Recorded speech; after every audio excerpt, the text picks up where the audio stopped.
Apa yang kita harus belajar dari itu tidak bisa percaya Hamas. Kalau Anda dapat informasi, Palestina lapor begitu, Hamas lapor begitu, dulu sebelum kita percaya, dulu kita harus periksa. Karena kesempatan besar itu bohong.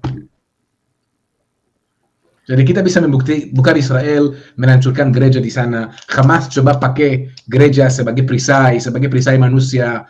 Itu hanya membukti buat kita kejahatan mereka. Nah, lanjut.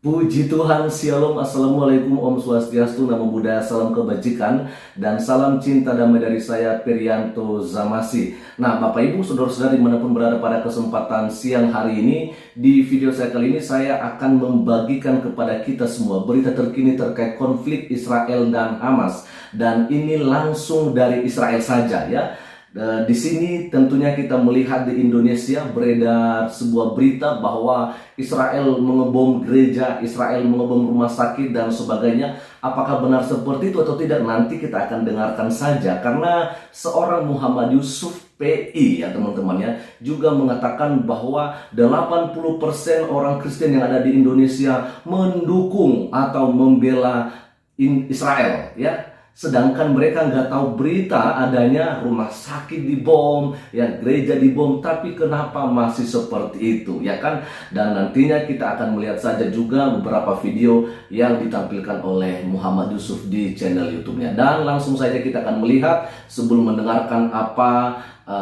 berita fakta ya dari Israel. Terlebih dahulu kita lihat atau kita tonton video dari Muhammad Yusuf atau Ucup P ya, ini dia. Assalamualaikum warahmatullahi wabarakatuh. Hampir 80% Kristen Indonesia membela Israel, pro dengan Zionis. Berbeda dengan wanita Kristen yang saya bawakan di dalam video ini.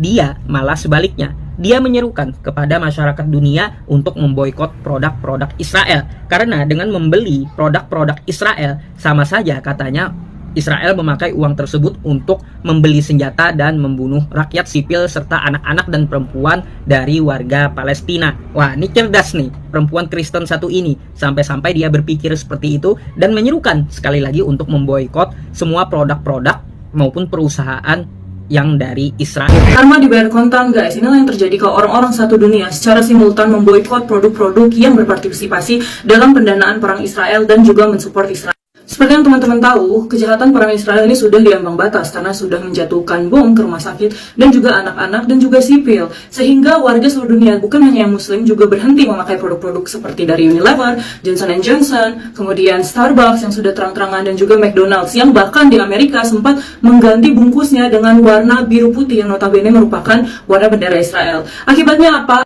Efek dari boykot ini udah terlihat ya dari harga-harga saham per tanggal 27 kemarin, karena sekarang kan weekend. Jadi kalau teman-teman buka nih di Google nih, lihat dari Nestle, Johnson & Johnson dan sebagainya, nah itu semua sudah mengalami penurunan yang signifikan karena orang-orang di seluruh dunia stand with Palestine. Ingat, ini masalah kemanusiaan, bukan masalah agama. Banyak juga di Palestine orang Kristen dan Yahudi yang juga terbunuh karena mereka juga civilians di sana. Dan Israel tidak hanya melawan Hamas, mereka melawan sipil. Oke, nah itu dia teman-temannya dari videonya Muhammad Yusuf. Dan berikutnya kita akan melihat juga bagaimana pemberitaan di Tribun TV ya. Dan diceritakan di sana memang seperti begitu kalau Israel juga melakukan pengeboman gereja di Gaza. Dan langsung saja kita akan melihat bagaimana beritanya. Ini dia. Sebuah ledakan dilaporkan terjadi di gereja Saint Porphyrius di kota Gaza pada Kamis 19 Oktober 2023 malam hari. Informasi tersebut berasal dari Kementerian Dalam Negeri Gaza dan Patriarkat Ortodoks Yerusalem. Kementerian tersebut juga menyatakan bahwa dengan adanya ledakan di gereja itu menyebabkan banyak orang terluka dan mati syahid. Sementara menurut Al Jazeera setidaknya ada 8 orang meninggal akibat serangan tersebut. Adapun dikabarkan gereja yang terkena serangan itu merupakan salah satu gereja tertua di dunia. Sebelumnya, gereja Saint Porphyrius ini juga telah dijadikan tempat berlindung ratusan pengungsi di tengah konflik Hamas-Israel.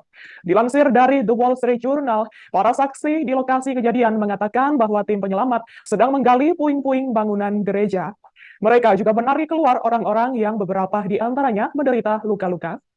Salah satu pengungsi di gereja Ortodoks Yunani tersebut, yakni Majdi Cildah, mengatakan bahwa dirinya yakin seorang anak telah tewas dalam ledakan. Kantor berita Palestina, yakni Wafa, juga melaporkan bahwa seorang gadis muda tewas di situ. Tak hanya itu, beberapa orang lainnya juga terluka di kompleks tersebut. Adapun dikabarkan kondisi bagian depan gereja juga mengalami kerusakan. Setidaknya satu bangunan di dekatnya diyakini telah runtuh.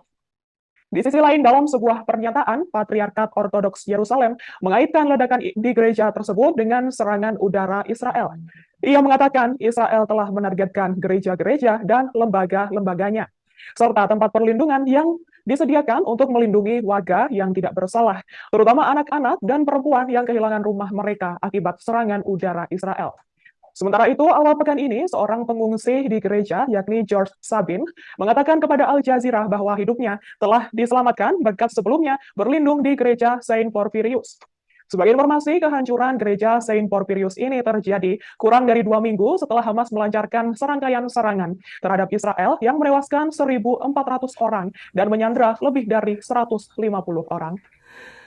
Oke, dan itu aja teman-temannya berita yang sudah beredar di Indonesia kita ini. Ya, dan sekarang giliran kita akan melihat bagaimana ya langsung beritanya dari Israel. Apakah memang benar ada pengoboman gereja di wilayah Gaza yang dilakukan oleh tentara militer Israel, atau ini hanyalah sebuah berita bohong? Mari kita lihat dari Geva Hadayah dari channel Isranesia. Ini dia. Baik, seperti yang tadi saya kabarkan bahwa di Indonesia hari ini sedang ada kabar tentang bagaimana satu gereja diberitakan di Gaza dibom oleh Israel. Kira-kira kabar ini apa yang terjadi, Bro Geva? Oke. Saya akan mulai dengan berkatakan kenapa saya sedikit senyum, walaupun hatiku menangis. Tapi hari ini saya bisa sedikit senyum karena ada Tuhan. Dan Tuhan kasih tahu kita kebenaran. Hamas bisa Hamas bisa bohong. Hamas bisa bohong sampai besok, tapi ada Tuhan. Dan Tuhan membukti buat kita apa yang benar. Dan makin waktu lewat, ya, makin dunia ini mengerti siapa itu Hamas, kejahatannya, kebenciannya, dan pelan-pelan, aslinya keluar, Hamas expose. Nah, salah satu alasan saya tersenyum karena makin kita dengar rumor-rumor tentang gereja dibom, rumah sakit yang dibom, kita bisa tahu Hamas makin stres. Hamas makin stres dan Hamas makin mengerti Israel tidak akan mengampuni. Sampai sekarang Israel belum memang berperang dengan Hamas. Itu hanya operasi. Hamas tembak rudal, Israel bom dari udara. Tahun 2014 ya, Israel masuk sedikit ke dalam Gaza untuk menghancurkan terowongan teror Hamas, tapi itu memang perang rasmi. Itu bukan memang atau bisa bilang begini, tentara Israel belum pernah dapat perintah dari pemerintah musnahkan Hamas. Dan kali ini kita bisa lihat tentara Israel dapat perintah dari pemerintah. Tujuan mereka, order mereka, rencana IDF itu musnahkan Hamas. Dan Hamas mulai stres. Apa Hamas melakukan pada waktu dia masuk stres, masuk panik? Coba bikin propaganda, coba berbohong. Kita lihat kemarin dengan rumah sakit. Dan sekali lagi, tidak mungkin Israel akan bom gereja. Itu salah satu propaganda mereka. Tentara Israel tahu kalau mereka akan bom gereja yang terletak di Gaza, dunia ini akan marah. Tapi kami juga tahu Hamas selalu coba pakai manusia sebagai perisai. Nah, kali ini Hamas pakai gereja dan orang Kristiani yang ada di Gaza sebagai perisai manusia. Hamas pakai salah satu bangunan yang ada di seberang gereja, di bangunan yang ada di sebelahnya gereja untuk pakai bangunannya tembak rudal. Mereka mau pakai bangunannya untuk tembak rudal dengan tujuan dan harapan tentara Israel akan bom gereja itu. Tapi Israel itu tidak bodoh. Israel mengerti propaganda mereka. Israel betul balas dengan rudal, tapi IDF punya teknologi yang luar biasa. Mereka punya rudal bernama Tamus dan yang sekarang yang lebih maju, lebih teknologinya lebih tinggi, yang bisa serang dan hancurkan persis ruangan atau bangunan mereka ingin dihancurkan. Jadi tentara Israel mereka pakai bangunan yang ada di sebelah gereja untuk tembak rudal dan Israel balas dengan rudal Israel, tapi mereka hancurkan hanya rumah yang ada di sebelah gereja tanpa menghancurkan gereja. Oke, itu tidak bertahan untuk Hamas. Itu tidak bertahan Hamas untuk membohong kepada dunia dan memberitahu kepada dunia, Israel bom gereja, walaupun itu bohong, 100% bohong, itu salah satu dari propaganda. Sekali lagi, kita tidak bisa percaya Hamas, dia selalu berbohong, dia selalu, semua ideologi dia berdiri atas kebohongan. Nah, untuk memang subjek ini, saya sebentar lagi kita akan lihat video, kita sudah prepare untuk temu. Tapi ada seorang Israel, Arab, Muslim. Dia orang Arab, orang Muslim yang tinggal di Israel, yang ikut tentara Israel. Dia dulu masuk tentara Israel, walaupun dia tidak harus. Tapi dia volunteer untuk masuk tentara Israel, walaupun dia Muslim. Dan dia terluka di Perang Lebanon kedua. Dan sesudah dia selesai, wajib militer, buat dia itu bukan wajib karena dia Muslim, tapi dia volunteer. Sesudah dia selesai servis, dia mulai bekerja untuk Israel dan menjelaskan posisi Israel kepada dunia, khusus dengan negeri-negeri Arab. Namanya Yusuf Haddad. Dan dia memang menjelaskan tentang apa terjadi di gereja di Gaza. Silakan kita lihat Yusuf Haddad. Oke, saya potong aja dulu teman-teman ya. Jadi sangat jelas sekali ya, berita-berita yang kita dengarkan di Indonesia selama ini, menurut penyampaian dari Giva Hadaya yang dari Israel ini, itu adalah kebohongan atau propaganda yang dilakukan oleh kelompok milisi Hamas. Ya kan, jelas sekali teman-teman, dikatakan tadi ya bahwa sebenarnya Israel tidak mengebom gereja. Hanya saja gereja yang ada di Gaza ini, ya di sebelahnya itu adalah tempat atau gedung yang memang biasa dipakai untuk pengungsian mereka, kelompok milisi Hamas. Ya kan, sehingga yang menjadi target daripada Israel ini bukanlah gereja, tetapi gedung yang ada di sebelahnya. Dan jelas tadi dikatakan ya kan bahwa gereja sedikit pun tidak mengalami kerusakan oleh karena roket atau rudal yang dilepaskan oleh tentara militer Israel di gedung yang ada di sebelah gereja, ya kan? Dan setelah ini kita akan mendengarkan saja bagaimana juga penjelasan dari seorang Arab Muslim yang tinggal di Israel, bahkan menjadi seorang tentara Israel. Ya, tentunya nanti pada kesempatan ini kita boleh melihat bersama bahwa ini bukanlah berita hoax atau berita kaleng-kaleng, tapi ini benar ya, Arab Muslim saja memberikan kesaksian tentang bagaimana apakah memang Israel melakukan pengeboman gereja ataupun tidak. Dan berikut videonya. Arab Muslim yang tinggal di Israel. Silakan kita bisa lihat videonya. Did the IDF attack a church in Gaza? Ladies and gentlemen, fake news. After getting caught in their lie about the bombing of the hospital in Gaza, Hamas is Oke, sorry kita coba ulang. Dari awal.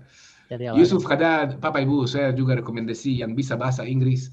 Saya rekomendasi ikuti dia menjelaskan luar biasa. Oke, kita ulangi. Nanti bagaimana nanti tambahkan bantu untuk terjemahkan supaya nanti teman-teman kita di Indonesia bisa langsung kira-kira apa yang diucapkan sama. Boleh. Did the IDF attack a church in Gaza? Ladies and gentlemen, fake news. After getting caught in their lie about the bombing of the hospital in Gaza, Hamas is increasing its propaganda efforts. This time, they are trying to get the Western and Christian worlds to oppose Israel because, according to them, the IDF destroyed a church in Gaza, injuring Christians.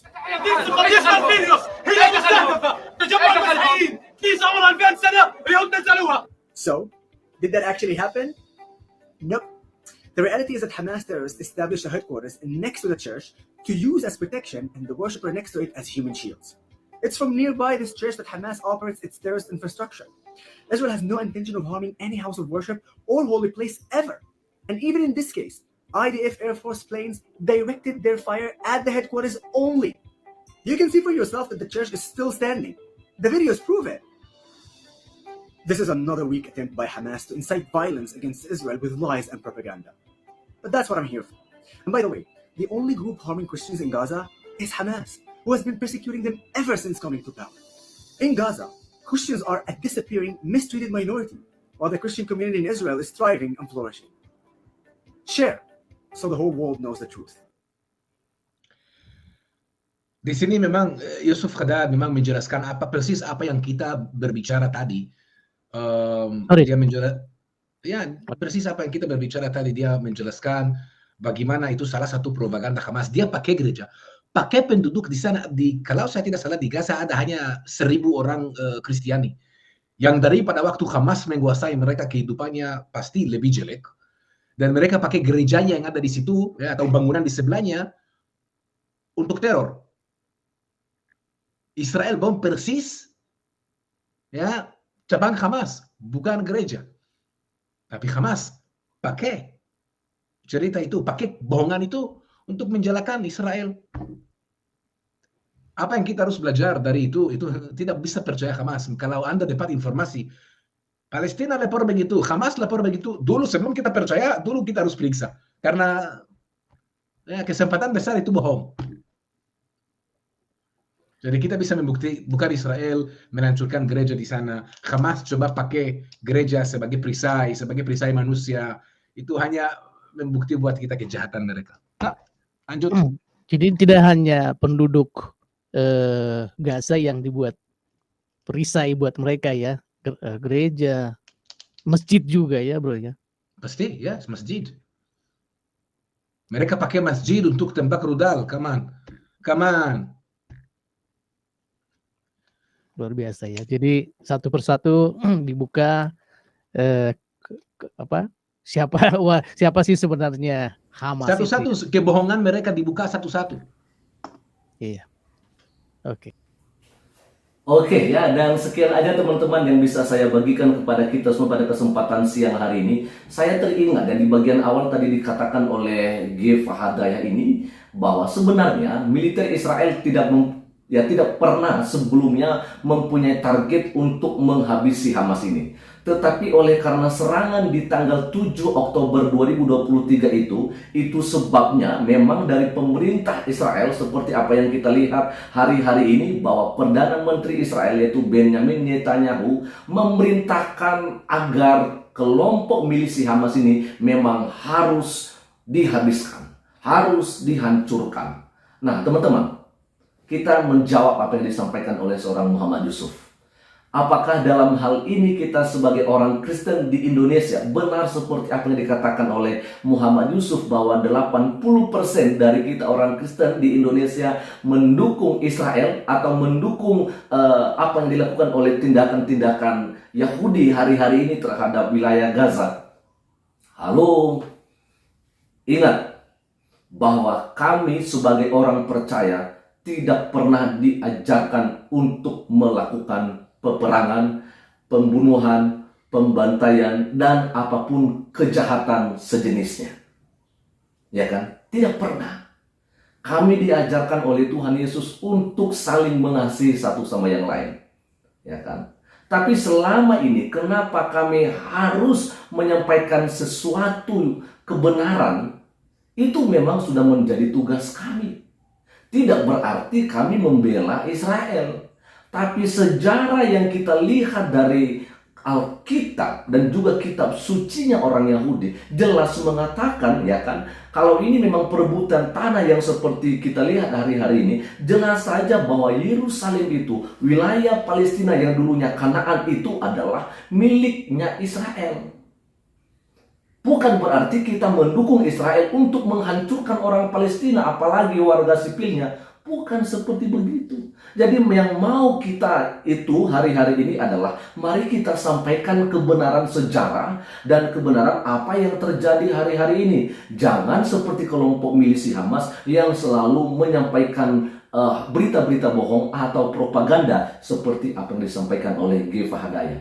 Kita tidak membela Israel atau militer Israel dengan apa yang dilakukan di wilayah Gaza. Dan apalagi juga tidak membela dan tidak mendukung Hamas yang melakukan serangan lebih awal di tanggal 7 Oktober yang akhirnya seperti membangunkan singa yang sedang tertidur.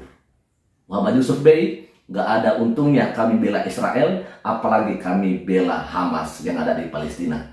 Kalau Anda semua malah mendukung Hamas, itu buktinya kalian memang mendukung yang namanya kejahatan, mendukung yang namanya peperangan dan pembantaian terjadi di dunia ini. Kalau kami tidak, yang kami inginkan berdamai ya antara Israel ya dengan Palestina. Tanpa Hamas, Israel dan Palestina bisa berdamai. Ya, jadi ini yang kita rindukan Muhammad Yusuf.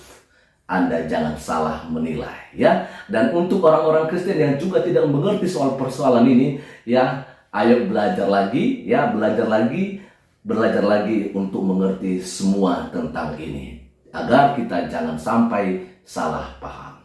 Selamat siang, Tuhan Yesus memberkati kita semua. Shalom, assalamualaikum, Om Swastiastu, Namo Buddhaya, salam kebajikan dan salam cinta damai dari saya Perianto Zamasi.